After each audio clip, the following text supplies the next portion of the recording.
Assalamualaikum warahmatullahi wabarakatuh, teman-teman sekalian.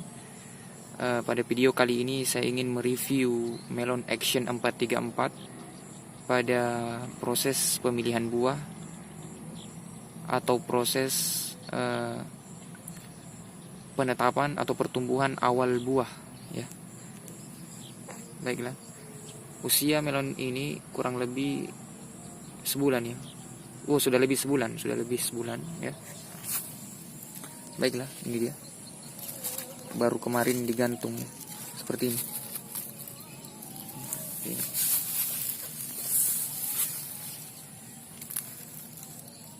Ya.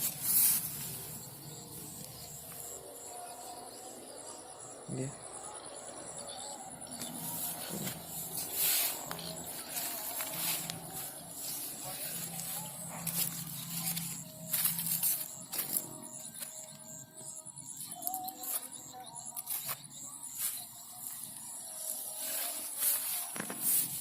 Baiklah, bagaimana cara kami untuk melakukan pemilihan buah yang baik ya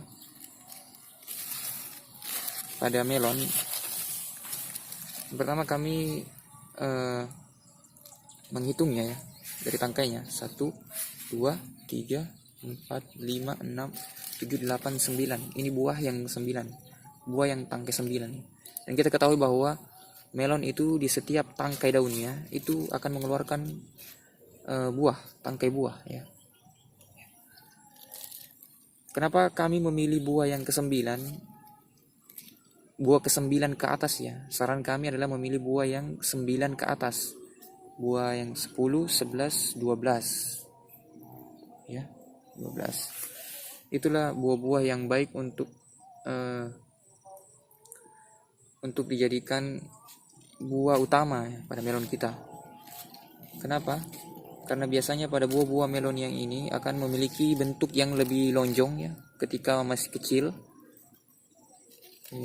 sehingga dia akan lebih mudah untuk membesar, dan pada saat sudah besar maka dia akan bentuknya akan bulat sempurna, dan sisiknya lebih bagus ya, lebih cepat untuk mengeluarkan jaring-jaring, dan jaringnya lebih bagus, dan cenderung buahnya akan lebih besar ya.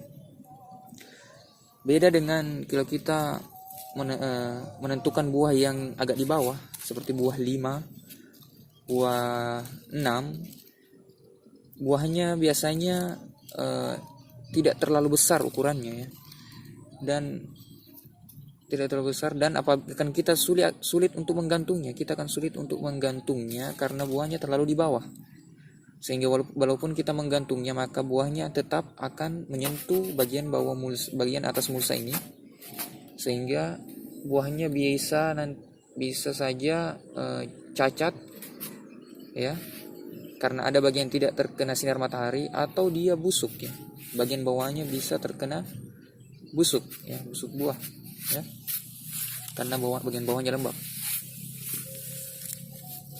Tapi perlu juga kita perhatikan ya, pada saat kita proses penetapan buah, maka kita harus memperhatikan melon kita terlebih dahulu. Apakah melon kita memang sehat, bebas dari virus dan hama, atau melon kita bervirus atau berpenyakit ya.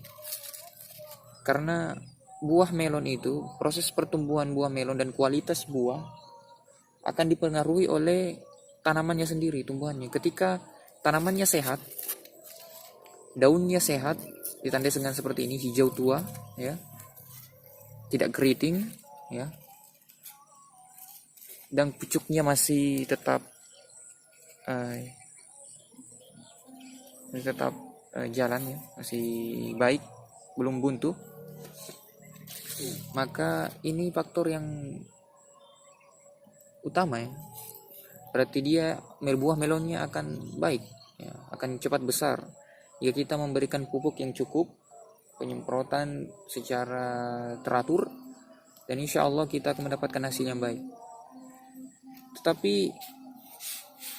kalau kita melihat kondisi melon kita kurang baik, seperti ada penyakit ya, maka disarankan untuk cepat-cepat menetapkan buah, walaupun buah yang di bawah. Kenapa? Jangan sampai Kalau kita terus menunggu buah yang 9, 10, 11, tapi kondisi daun melon kita tidak bisa mendukung, itu bisa saja melon kita akan mati, dan sehingga dia buahnya belum sempat besar, belum sempat berjaring, kemudian sudah mati. Dan itu yang ditakutkan kita akan menjadi gagal panen kalau seperti itu. Maka disarankan kalau memang kita lihat kondisinya pada saat pemilihan buah, kalau memang tanaman kita sehat, silahkan memilih buah-buah yang bagian 9, 10, 11 gitu. Makanya kita lihat kondisinya ya. Seperti ini. Ini baru kemarin ya digantung ya. Sangat cepat pertumbuhannya. Kurang lebih sekitar 2 minggu lagi ya. Dia sudah bersisik, sudah besar. Baik, terima kasih. Assalamualaikum warahmatullahi wabarakatuh.